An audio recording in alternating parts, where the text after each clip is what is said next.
Hello, this is Module 4, Video A, and we'll be talking about basic decision tree architecture. So in the last module, we explored the Boston housing dataset, and we tried to predict MEDV, which was the median value of homes in a neighborhood based on the other variables using a linear regression model.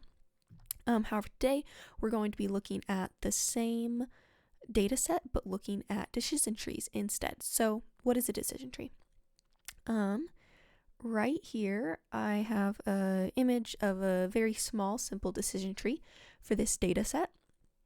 And so what a decision tree does is it's a non-linear model that can be used for either regression or for classification. In this case, we'll be looking at regression, so that's when you're predicting a continuous numerical variable. As it kind of sounds, it is a tree that has nodes, and you make a decision at each node. So to kind of walk us through here, you start at the top node of the tree, and this node right here is splitting on the RM value. So we see that in the first line of text right here. So it splits on RM, and if RM is less than 6.9941, you go to the left side. And if it is more than 6.941, you go to the right side. If we follow it this way, we get to this node, and then at this node, it splits on LSTAT. And again, if the value is less than 14.4, it goes here. If the value is more than 14.4, you go here.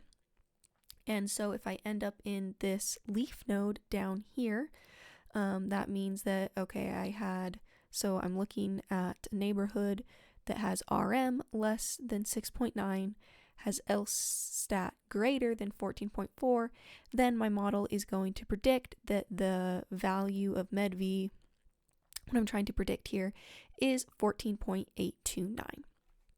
So that's kind of how a decision tree works and how you read it.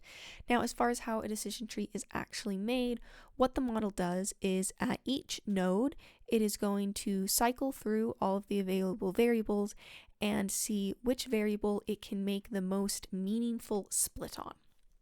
So we can see up here at the top of the tree, of all the variables, the one thing that told us the most information about what MEDV would be was RM. So that was the very first split.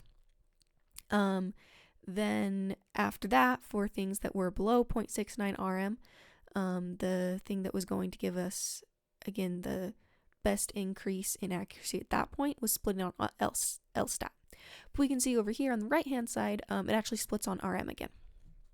So it will depend each node, but that's what the model does, is it goes through at each node, looks at each variable, picks the best one to split on, and best, of course, just means will reduce the mean squared error, and that splits on that.